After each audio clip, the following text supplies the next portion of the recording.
উপস্থিত সম্মানিত মুসল্লিবৃন্দ, আল্লাহ পাকের দরবারে আমরা শুকরিয়া জ্ঞাপন করছি যে মহান রব্বে কারীম আমাদেরকে রবিউল আউয়াল মাসের প্রথম জুমাতে আল্লাহ পাকের ঘরে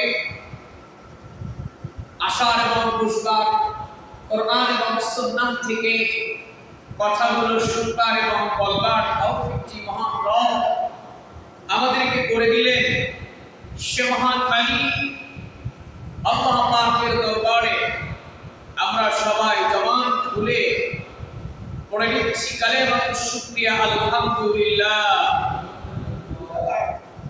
সবাই পড়ছি রব্বানা লাকাল হামদ হামদান কাসীরান তাইয়িবান মুবারাকান ফীহি। লাখো কোটি এবং তার চেয়ে বেশি দরুদ এবং সালাম জ্ঞাপন করছি সর্বকালে সর্বশ্রেষ্ঠ মহামানব জনাব মুহাম্মদ রাসূলুল্লাহ সাল্লাল্লাহু আলাইহি ওয়াসাল্লামের প্রতি। প্রিয় ভাই সব, আমরা গত জুমাতে সফর মাসের শেষ জুমাতে হুজুরের প্রিয় নবীজি আমরা বংশ সম্পর্কে কিছু ধারণা আপনাদেরকে দিয়েছিলাম। আজকের জুমাতে আমরা হুজুরের জন্ম থেকে নিয়ে নবুয়তের আগ পর্যন্ত আমরা আলোচনা করার চেষ্টা করব ইনশাআল্লাহ। নবী করিম সাল্লাল্লাহু আলাইহি ওয়াসাল্লাম হুজুর হচ্ছেন মহামানব, হুজুর হচ্ছেন সর্বশ্রেষ্ঠ নবী এবং আল্লাহ পাক হুজুরের কাছে যে কিতাব কোরআন কারীম নাযিল করেছেন সেই কিতাবটি হচ্ছে দামি কিতাব। সেই কিতাবের দাওয়াত গোটা মানব মণ্ডলীর জন্য আল্লাহ রাব্বুল আলামিন নির্বাচন করেছেন। শুধু তাই নয়, কিয়ামতের আগ পর্যন্ত আল্লাহ পাক আর কোনো কিতাব নাযিল করবেন। হুজুরকে আল্লাহ রাব্বুল আলামিন এমন একটি জায়গায় হুজুরকে আল্লাহ পাক পাঠালেন, সেই জায়গাটা হচ্ছে মক্কাতুল মুকাররমা। আপনি যদি ভৌগোলিক মানচিত্র দেখেন, অর্থাৎ বৈশ্বিক মানচিত্র, শুধু বাংলাদেশের মানচিত্র নয়, গোটা পৃথিবীর যে মানচিত্র আছে ভৌগোলিক মানচিত্রটা, তাহলে আপনি দেখতে পাবেন যে বর্তমান যে মক্কা, এটা হচ্ছে জাজিরাতুল আরব, এটা হচ্ছে ওয়াসাতুল আরব, অর্থাৎ গোটা পৃথিবীর প্রাণ কেন্দ্র, গোটা পৃথিবীর মধ্য জায়গা হচ্ছে মক্কাতুল মুকাররমা, অর্থাৎ সৌদি আরব, রাসূলের জন্মের জায়গা। রব্বুল আলামিন বিশ্ব নবীকে রব্বুল আলামিন মক্কাতুল মুকাররমায় কেন পাঠালেন?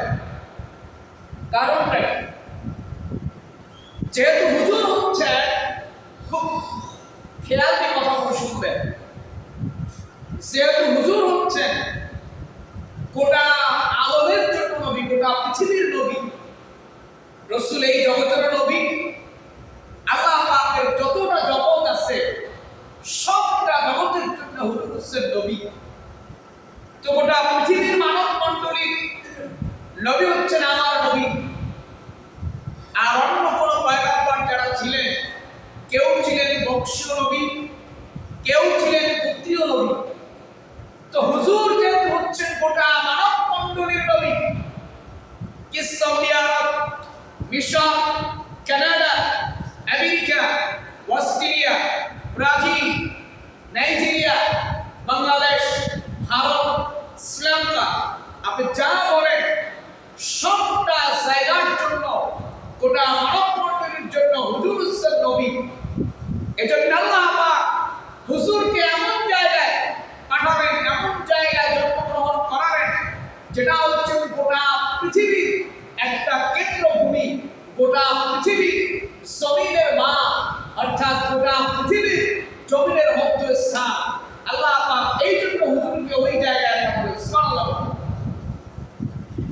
ঐতিহাসিকগণ আরো কিছু কারণ বর্ণনা করেছেন যে আল্লাহ পাক বিশ্ব নবীকে কেন, রাহমাতাল লিল আলামিন নবীজিকে কেন সৌদি আরবে পাঠালেন।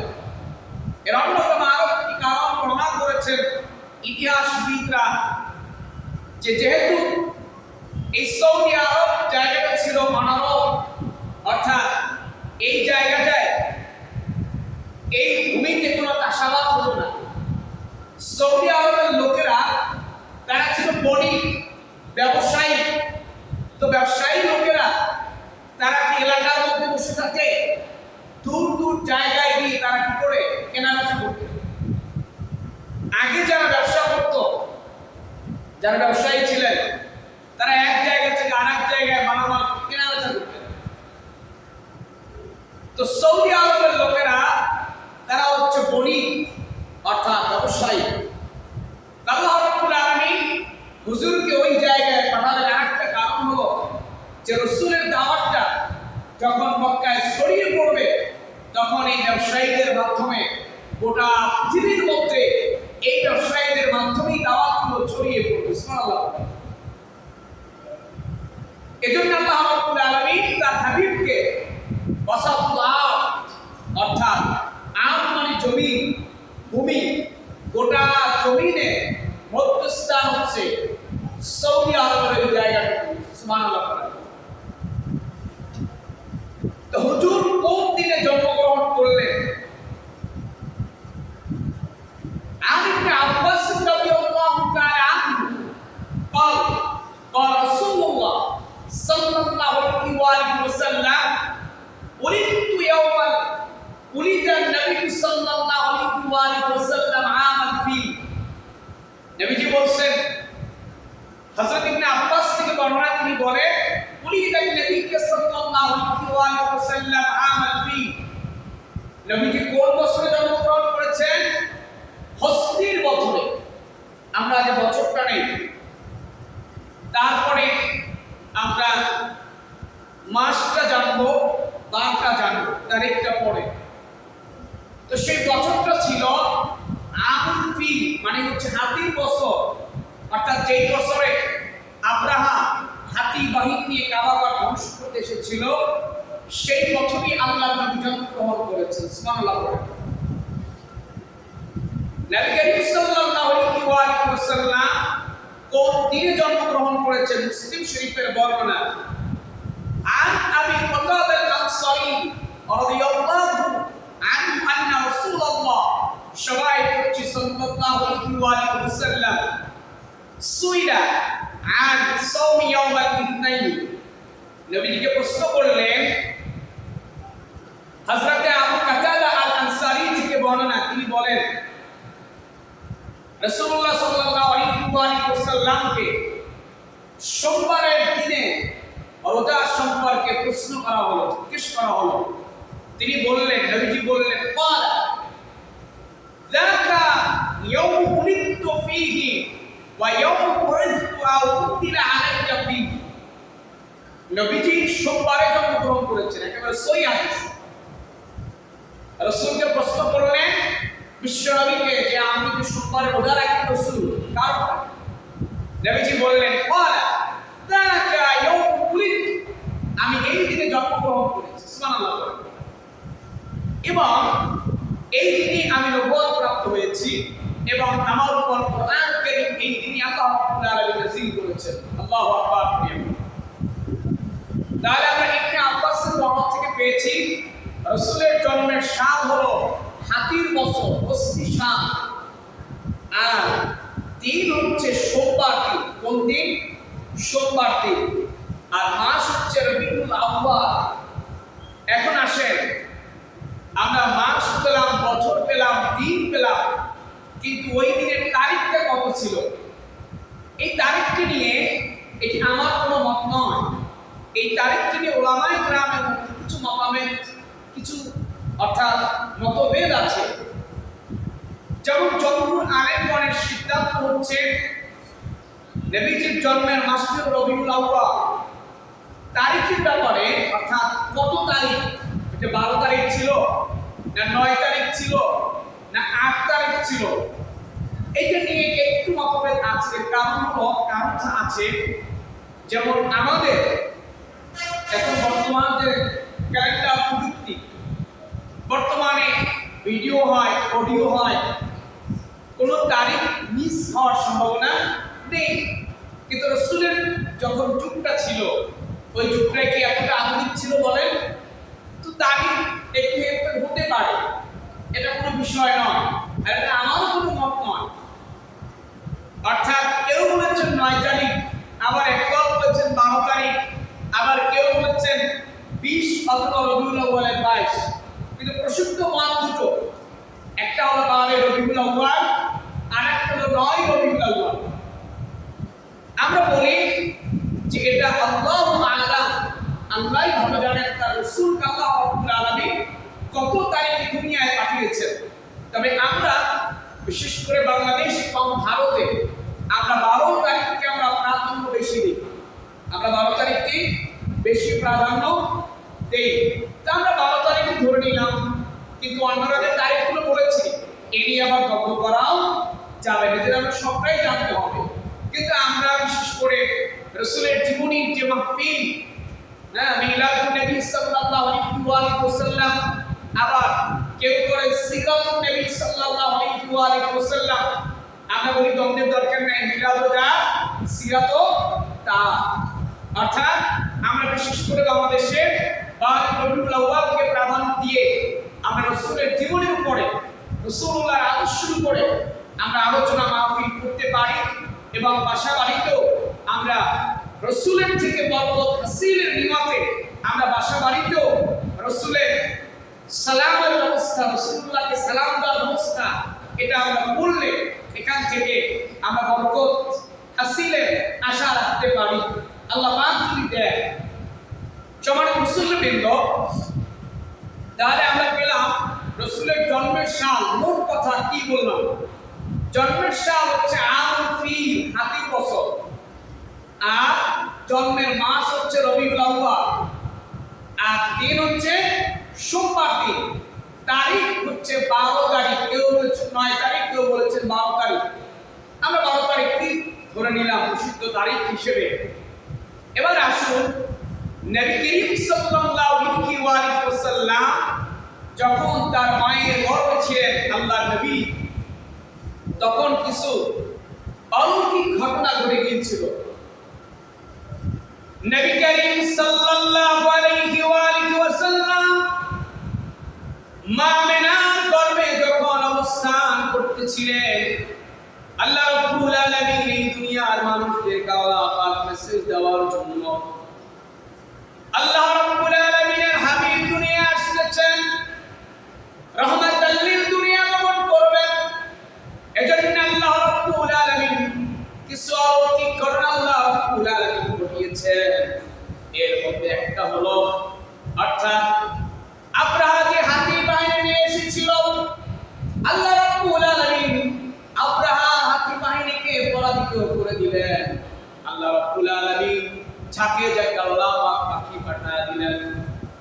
আল্লাহ জাল্লা শানুহু কুরআনুল কারীমে বলছেন, আলাম তারা কাইফা ফাআলা রাব্বুকা বিআসহাবিল ফিল আলাম ইয়াজআল কাইদাহুম ফি তাদলিল ওয়া আরসালা আলাইহিম তায়রান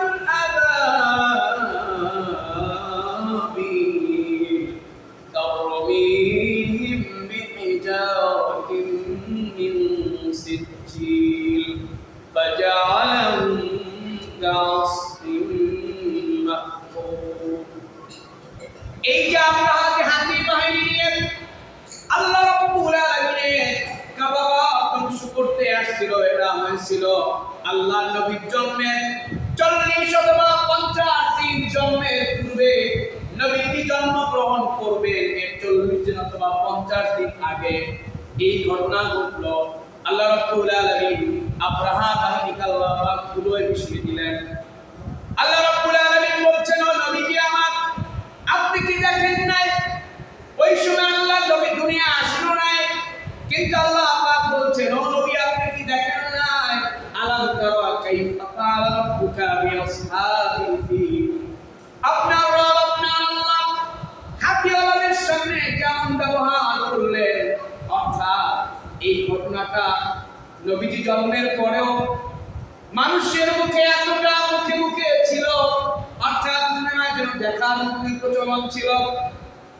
এজন্য আল্লাহ বলছো, নবী আপনি কি দেখেন নাই হাতিওয়ালারা এই কাবাগর ধ্বংস করতে আসায় আমি আল্লাহ রাব্বুল আলামিন তাদেরকে পরাজিত করলাম।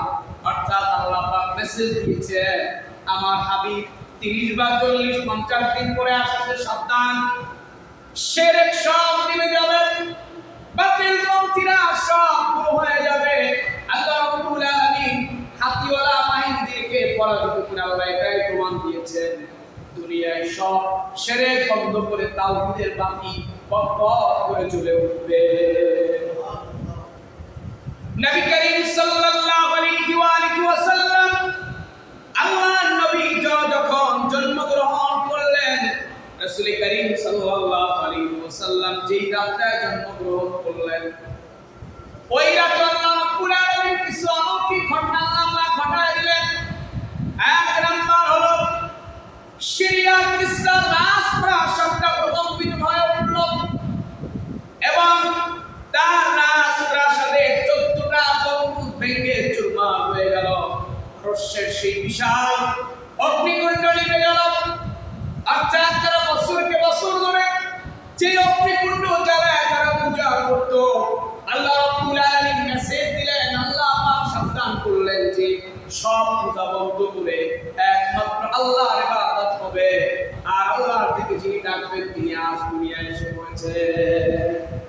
আল্লাহ পাক মেসেজ দিয়েছেন যে সাবধান, সব পূজারি সব পূজা বন্ধ হয়ে যাবে, আর এক আল্লাহ পাকের দিকে যিনি ডাকবেন তিনি আজকে রাত্রি দুনিয়ায় এসেছেন। সাবধান, আল্লাহ পাক সব কিছু বন্ধ করে আল্লাহ তাদেরকে সাবধান করেছিলেন যে সাবধান হয়ে যাবে। তো এই সময় বুহায়রা সাওয়াব অর্থাৎ সাওয়াব নামক একটা বিশাল জলাশয়, অর্থাৎ একটা বিশাল পানির জলাশয়, হঠাৎ করে সব পানিগুলো শুকায় গেল। কোনদিনের পূর্বে এরকম হয় নাই।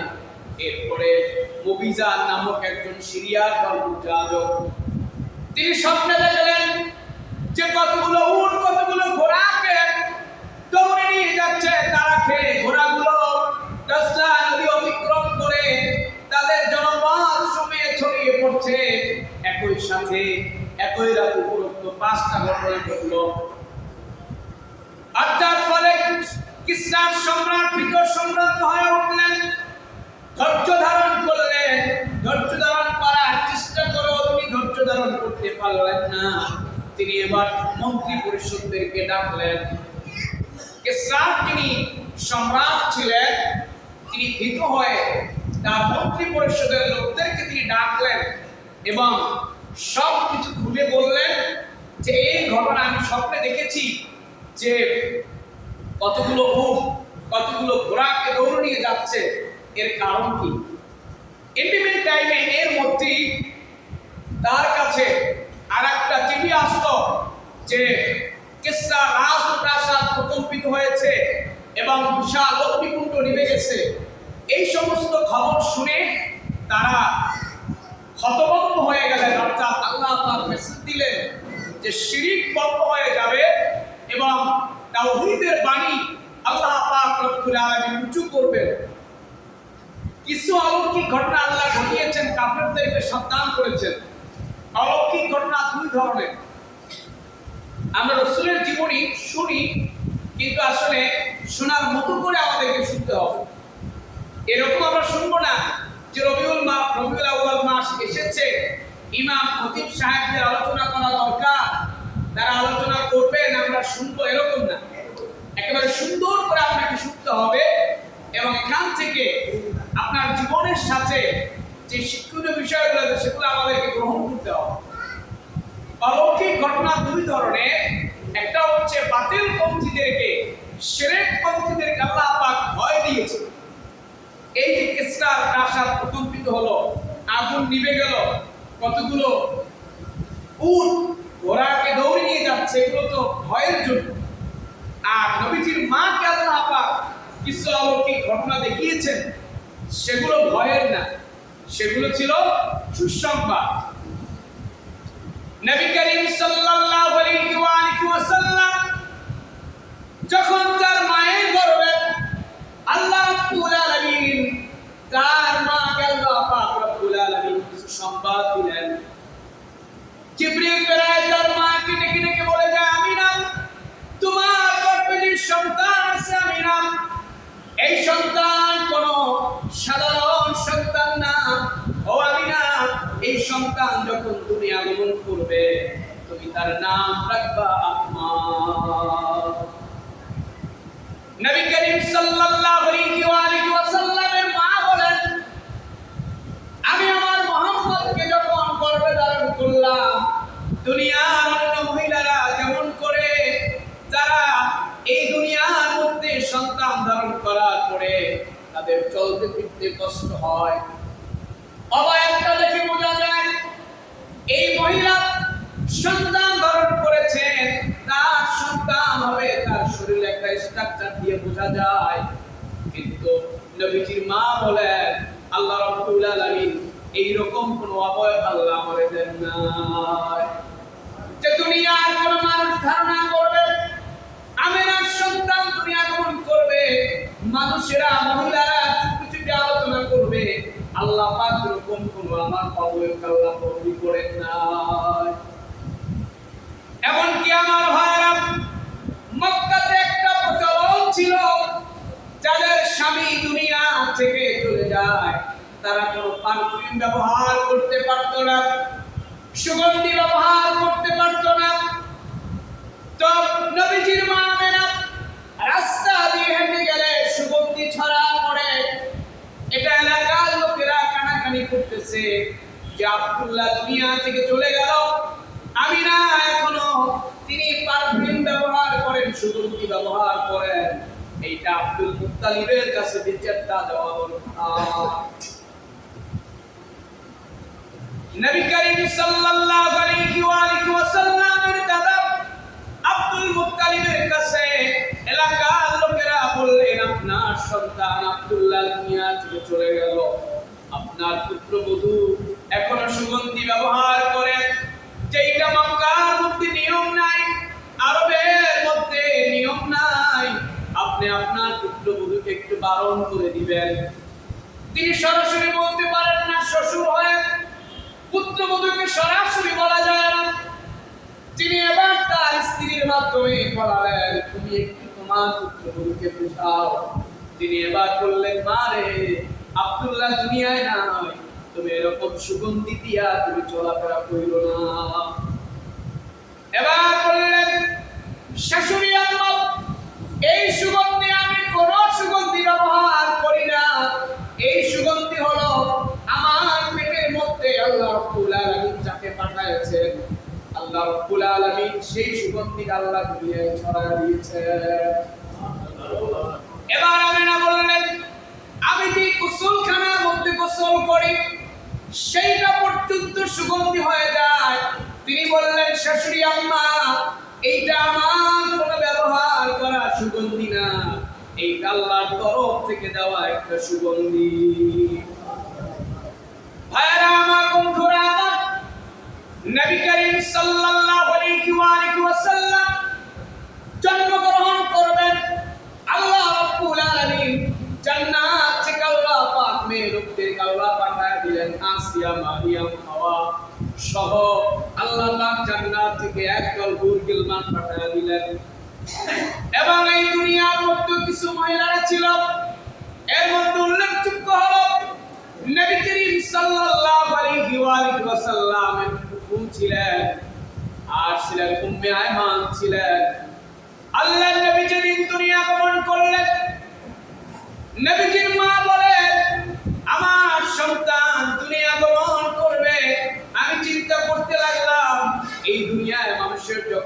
সন্তান আসে, পাশে কত মেয়ে লোকেরা থাকে। আজকে আমার এই জীর্ণ জীর্ণ কুটিরে কারা আসবে? আমি অত্যন্ত গরিব মানুষ। আমি না বলে আমি লক্ষ্য করে দেখলাম আমার ঘরের মধ্যে জান্নাতের একদল মহিলারা আগমন করলেন এবং আমি আমেনাকে তারা হালাল সালাম দিলেন। আমেনা বলেন তারা জান্নাত থেকে আসলেন এবং তারা জান্নাতের এমন একটা শরবত তারা নিয়ে আসলেন, আমি আমেনাকে পান করায় দিলেন। বললেন আমার যে সন্তান হবে এইরকম কোনো পেইন ছিল না, এরকম কোনো ব্যথা আমার ছিল না। শরবতটা খাওয়ার সাথে সাথে আল্লাহ রাব্বুল আলামিন আমার অন্তরকে আল্লাহ পাক শীতল বানিয়ে দিয়েছেন। হযরতে আমেনা বলেন আমি সন্তান দুনিয়ার পোশাক পরলাম, গায়ের থেকে আওয়াজ আসলো এই সন্তানকে মাশরিক সে মাগরিব পর্যন্ত ঘুরানো। বললেন আমার ঘরটা অন্ধকার হয়ে গেল। আবার কিছুক্ষণ পরে আমার সন্তান মুহাম্মদকে আমার কাছে ফিরিয়ে দেওয়া হলো। নবীজির ফুফু আম্মা বলেন আমি লক্ষ্য করে দেখলাম আমার ভাতিজা দুনিয়ার মধ্যে আগমন করলেন। আমি আমার ভাতিজার দিকে লক্ষ্য করে দেখলাম নূরের টুপি পরা অবস্থায় আমার ভাতিজা দুনিয়া আগমন করলেন। তার খতনা করা লাগে না, তার লজ্জা শরম দুনিয়ার কোনো মানুষ দেখতে পারে না। আল্লাহ পাক কেমন সেট করে নবীজিকে দুনিয়ায় পাঠালেন। হযরত আমিনা বলেন আমার সন্তান দুনিয়া আসার পরে আমি আমার শ্বশুর আব্বাকে সংবাদ দিলাম আব্দুল মুত্তালিবকে যে আপনি আপনার নাতিকে একটু কোলে দেন।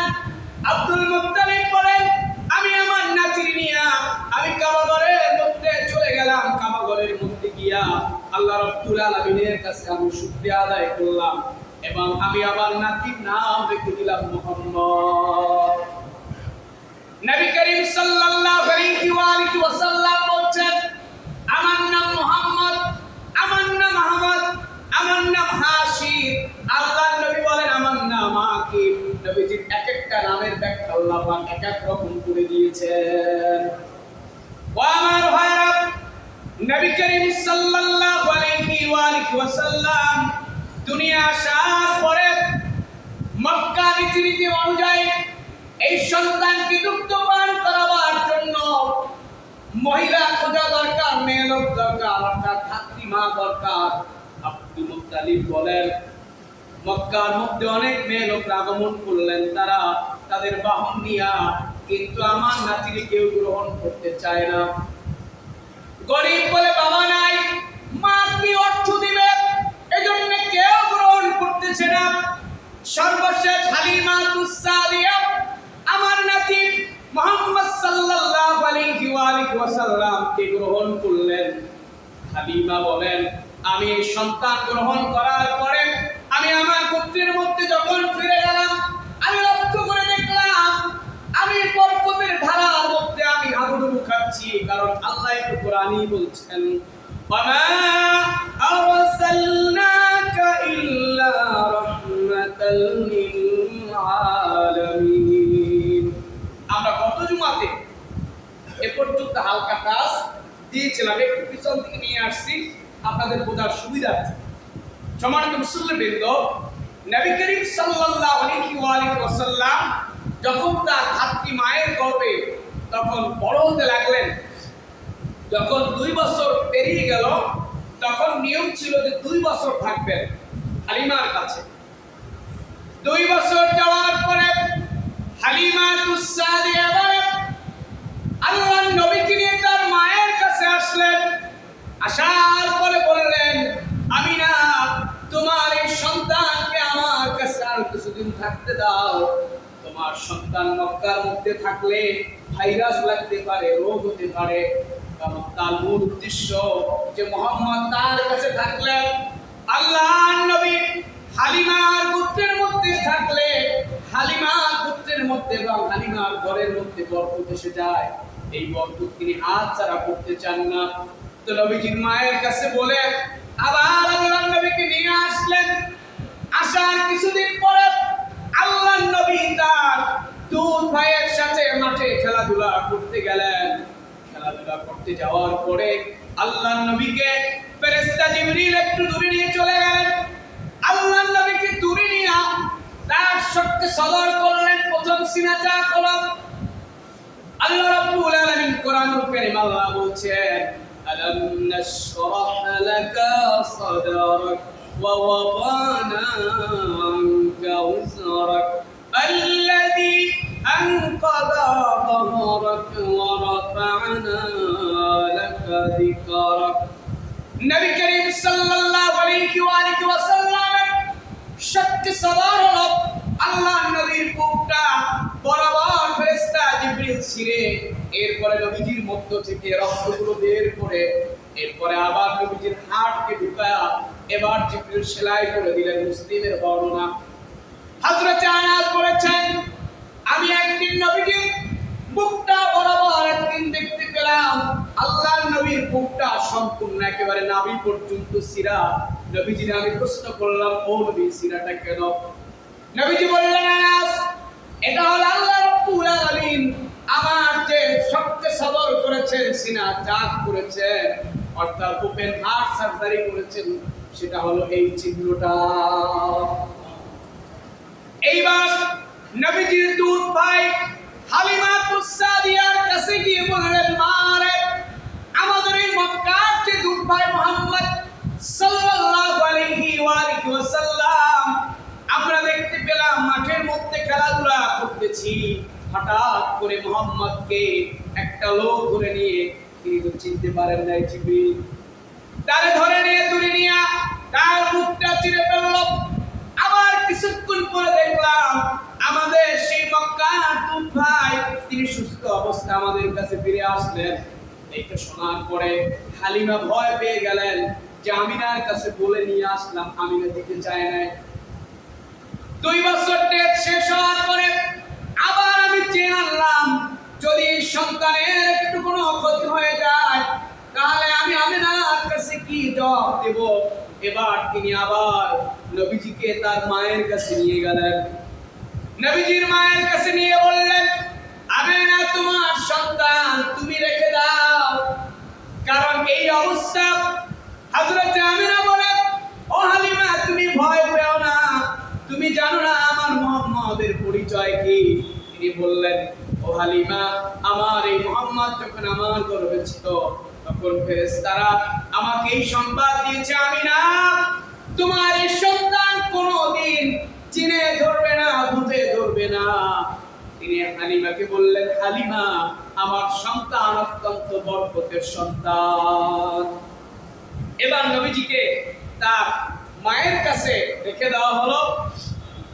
হযরতে আমিনা তার শ্বশুরকে বললেন, আব্দুল মুত্তালিবকে বললেন যে আপনি আমারে একটু অর্থাৎ একটা কাফেলা সাজিয়ে দেন, আমি আমার সন্তান মুহাম্মদকে নিয়ে তার বাবার কবরটা একটু জিয়ারত করে আসি এবং আমি আমার বাবার বাড়ি মদিনাতুল মুনাওয়ারা থেকে আমি একটু বেড়াও আসি।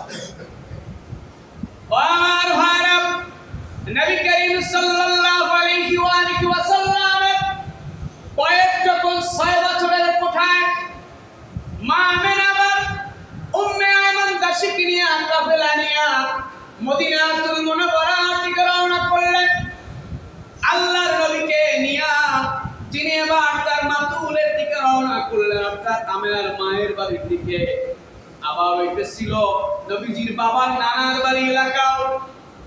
হযরতে আমিনা আল্লাহর নবীকে নিয়ে তার বাবা আব্দুল্লাহর কবর জিয়ারত করলেন এবং তার মাতুল বাড়িতে কিছুদিন বেড়ালেন।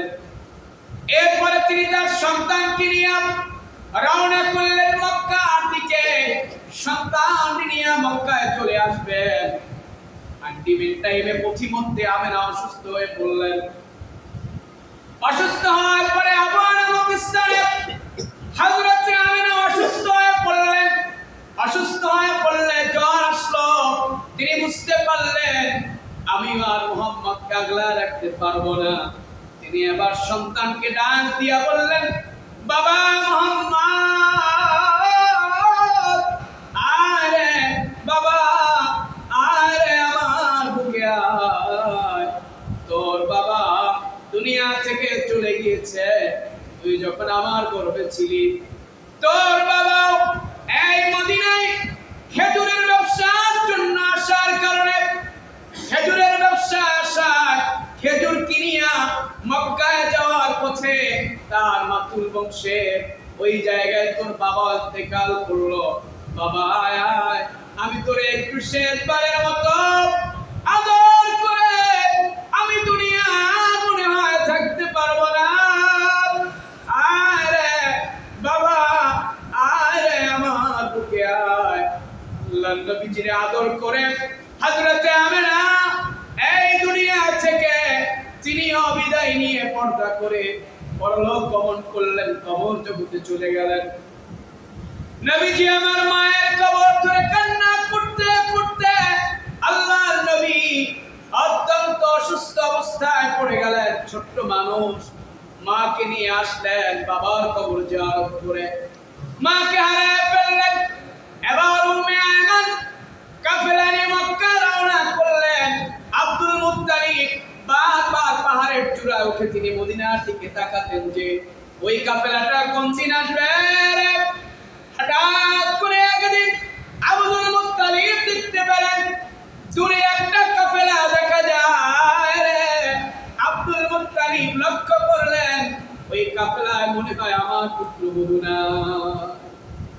আব্দুল মুত্তালিব একটা ডাক দিলেন, তার সন্তানদেরকে ডাক দিলেন, এ আবু তালেব, কে কোথায় আছো রে?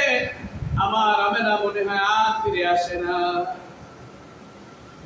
বন্ধুরে আমার, ভাইরা আমার, সিরাত ইবনে হিশাম লেখে আল্লাহর নবী তার দাদারে জড়ায়া ধরলেন আর বললেন, দাদারে মারে নিয়ে গেলাম, আমার মায়ের আমি আর নিয়ে মক্কা আসতে পারলাম না। নবীজিরে তার দাদা আগলা ধরলেন। ভাইরা আমার, বন্ধুরা আমার, এবারে আল্লাহর নবীর লালন পালনে দায়িত্বভারটা তার দাদার কাছে পরিপূর্ণ চলে আসলেন। দাদা এবার তার লালন পালন করতেছেন। নবীজির দাদা ছিলেন এই মক্কা ঘরের কাবা ঘরের পাহারাদার। আল্লাহর নবীর দাদা এই কাবা ঘরের পাশে তার একটা বসার জায়গা ছিল। এই বসার জায়গাটায় নবীজির চাচারাও তার দাদার বসার জায়গায় বসতেন না, আশেপাশে দাঁড়ায় থাকতেন। নবী করিম সাল্লাল্লাহু আলাইহি ওয়াসাল্লামকে তার দাদা এই জায়গা উপরে উঠে বসাতেন। একদিন তার চাচারা তাকে এসে বলল, মুহাম্মদ তুমি নেমে বসো। আব্দুল মুত্তালিব বললেন, না না না, আমার নাতি উপরেই বসবে আমার সাথে। বললেন, আমার নাতির সম্মান সম্পর্কে তোমাদের কোনো ধারণা নাই। নবী করিম সাল্লাল্লাহু আলাইহি ওয়াসাল্লাম এবারে দাদার সঙ্গে বড় হতে লাগলেন। আল্লাহর নবী যখন 8 বছর বয়স উপনীত হলেন, এই সময় নবীজির দাদাও দুনিয়া থেকে চলে গেলেন। নবীজির দাদা ইন্তেকালের আগে আগে আল্লাহর নবী দাদা তার সব চাচাদেরকে ডাকলেন আর এক একজনকে বললেন, দেখো আমার বয়স হয়ে গিয়েছে, কে তোমরা আমার এই মুহাম্মদের ভাতটা নিবে? এক একজন হাত জাগালেন। নবীজি সর্বশেষ বললেন, আবু তালেব, তোমার হৃদয়টা বড় নরম, তোর ঘরের বউটা বড় নরম আছে। যা আবু তালেব, আমি আমার মুহাম্মদের দায়িত্ব ভাতটা আমি আবু তালেব তোমার কাছে দিয়ে দিলাম। তুমি আমার এই নাতির লালন পালন করবা। কোনদিন তুমি দুনিয়ায় বেঁচে থাকতে আমার মুহাম্মদের অন্তরে তুমি একটু কষ্ট দিবা না।